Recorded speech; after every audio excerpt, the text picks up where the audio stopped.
Hi, year ones. It is Monday, the 11th of January, and welcome to our reading lesson. So we're still carrying on with the tiger who came to tea. And again, we're back on Monday, and we know on Mondays we explore vocabulary in the new part of the text that we're going to be reading. So we'll carry on from Friday. The tiger came to the door and Mum said, "Come in." And now I will read it once to you, and then I want you to pause the video and go back, and I want you to try and read it to yourself or to a partner or to one of your stuffed reading buddies like I have with Stevie. So the tiger came into the kitchen and sat down at the table. Sophie's mummy said, "Would you like a sandwich?" But the tiger didn't take one sandwich. He took all the sandwiches on the plate and swallowed them in one big mouthful. Ow! And he still looked hungry. So Sophie passed him the buns. Again, we'll go back to this page so you can pause it, make it a little bit bigger if it's hard to see. And I want you to have a go at reading that yourself. Remember, we're practicing our reading so that we can read fluently, which means smoothly. And the only way to do that is for us to practice. So please pause the page. And now back to this page. I'll see if I can make this one a little bit bigger as well. There we go. Lovely. All right, so looking at our 4 new words of the day, remember there's some different ways that we can think about words that we know. So we can think, do I already know this word? Have I heard it somewhere else? Do I just already know what it means? And if you do, it's still a good idea to go back to the text and find that word and find the sentence that it's located in, because we want to read the whole sentence to see if it makes sense within the story. Think about last week we had someone was ringing the doorbell, and if we had have just thought, oh, I know what a ring is jewelry, then we wouldn't have had the right answer. So it's important for us to go back to the text and read the sentence that we find it in. So our 4 words today are hungry, mouthful, sandwich, and swallowed. Swallowed. Remember, even though it has an ed, it's not swallow ed, it's swallowed, because that ed makes the d sound at the end of the word. So a little bit different this week. We don't have pictures. We have sentences of describing what each word could mean. So when you need to eat, something to eat made with bread and toppings, taking a big bite that fills your mouth, and a big gulp. So what I'd like you to do now is just pause the video, and I want you to use a piece of paper to divide it into 4 and try and draw a little picture of what you think each word means already, just a little prediction of what you think it might mean.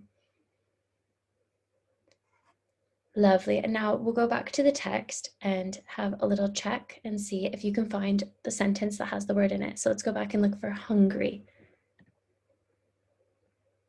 So the tiger came into the kitchen and sat down at the table. Not there, not yet.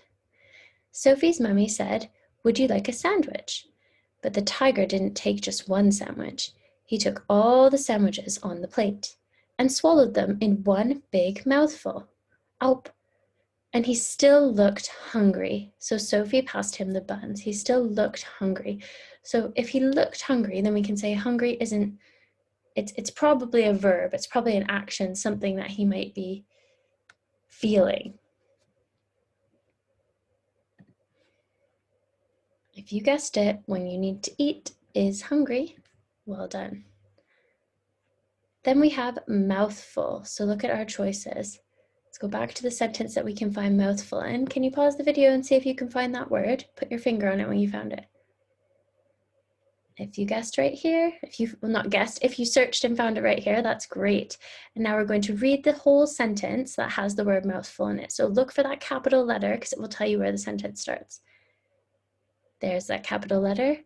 That must be the start of this sentence.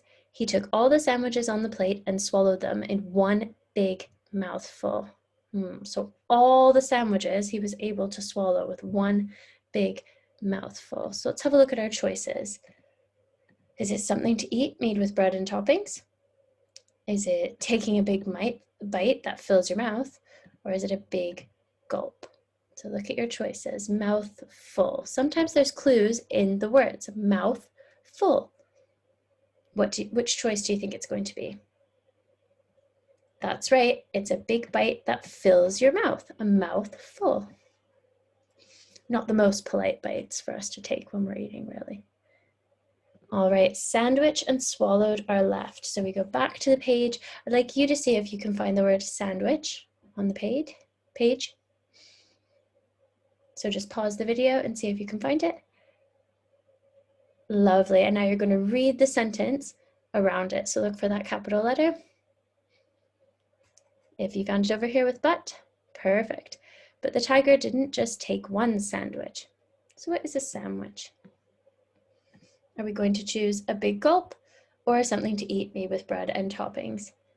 And I bet you already have sandwich from when you drew your pictures. I bet you knew that one really clearly because a sandwich is a noun, it's a thing, and people, places, things, and animals, nouns, are a lot easier for us to do a drawing of because they're naming words. So I bet you had sandwich already. And now swallowed, swallowed. Pause the video and see if you can find that word swallowed. It's a sentence we've already read. That's right, and we're going to read the same sentence that we have mouthful in. He took all the sandwiches on the plate and swallowed them in one big mouthful. Ooh, so we're definitely looking at an action. He took all the sandwiches on the plate and swallowed them in one big mouthful. And that's right. So we know from our last choice available that it's a big gulp. Fantastic. Well done, everybody. Thanks for persevering. I'm glad that you were going back to the text to check so many times. Some of these words can be really difficult to describe. I think verbs and adjectives can often be a little bit more difficult to describe than a noun because a noun's a bit easier for us to picture. So well done persevering. And I will see you tomorrow for our retrieval lesson. Remember to send in a picture of everything you do and everything you make because we'd love to see it on the email and we will definitely give you feedback. So well done and we'll see you tomorrow.